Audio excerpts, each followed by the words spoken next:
বলিউডত big B আৰু angry young man হিচাপে খ্যাত অমিতাভ বচ্চনে তেওঁৰ আত্মজীৱনীত লিখিছে, মই তেতিয়া মোৰ কেৰিয়াৰৰ তুংগত, বয়সত একেবাৰে তৰুণ।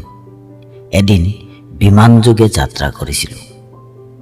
খুব সাধাৰণ চাৰ্ট আৰু পেণ্ট পৰিহিত এজন ভদ্ৰলোক মোৰ কাষৰ চিটত বহি যাত্ৰা কৰিছিল।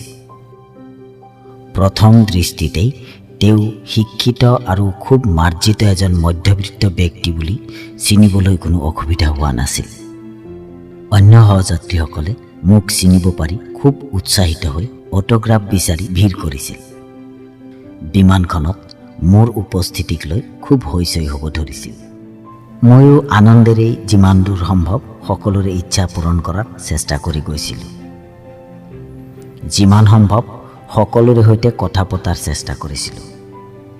কিন্তু মোৰ কাষত বহা ভদ্ৰলোকজনলৈ লক্ষ্য কৰিলোঁ, তেওঁৰ যেন এইবোৰ বিষয়লৈ কোনো ভ্ৰূক্ষেপেই নাই। তেওঁ খুব মনোযোগেৰে এটি বাতৰি কাকত পঢ়াত ব্যস্ত আৰু মাজে মাজে বিমানখনৰ খিৰিকীৰে বাহিৰলৈ দৃষ্টি নিক্ষেপ কৰি কি জানো ধিয়াইছিল। ধন্যবাদ বোলা শব্দটো যেন মানুহজনৰ মুখত লাগিয়েই আছে। মোক কোনোমতে পাত্তাই দিয়া নাছিল। আন যাত্ৰীসকলৰ মোৰ প্ৰতি কৌতূহল থাকিলেও মোৰ কিন্তু তেওঁৰ প্ৰতি কৌতূহল বাঢ়িয়েই গৈ আছিল। সময়ত কথা কোৱাৰ চলেৰে তেওঁৰ পিনে চাই মৃদু হাঁহি এটা দিলোঁ।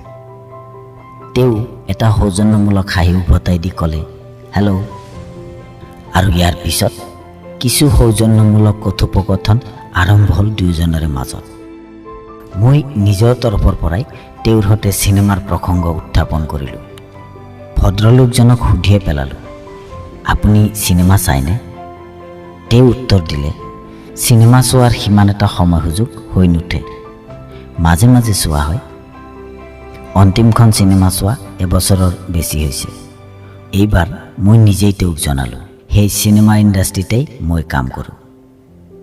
উত্তৰত তেওঁ উৎসাহ প্ৰদৰ্শন কৰি ক'লে, খুব ভাল কথা, পিছে আপুনি কি কৰে? উত্তৰত মই জনালোঁ, মই এজন অভিনেতা হোৱাৰ কথা। প্ৰত্যুত্তৰত তেওঁ ক'লে, খুব ভাল কথা। বছ ইমানখিনি। তাৰ পিছত আমাৰ মাজত আৰু বিশেষ কথা বতৰা হোৱা নাই। বিমানখন অৱতৰণ হোৱাৰ পিছত মই ভদ্ৰলোকজনৰ পিনে কৰমৰ্দনৰ বাবে হাতখন আগুৱাই দি ক'লোঁ, মোৰ নাম অমিতাভ বচ্চন। এইবাৰ মানুহজনে মোৰ সৈতে কৰমৰ্দন কৰি ক'লে, আপোনাৰ সৈতে পৰিচয় হৈ খুব ভাল লাগিল। খুব মজাৰ আৰু আন্তৰিক এজন মানুহ আপুনি। আৰু মোৰ নাম JRD টাটা, জাহাংগীৰ ৰতনজী দাদাভাই Tata, chairman of Tata group. মই থমকি গ'লোঁ। সেইদিনাখনৰ ঘটনাৰ পৰা এটা শিক্ষা পালোঁ আৰু এটা বিশেষ জ্ঞান অৰ্জন কৰিলোঁ।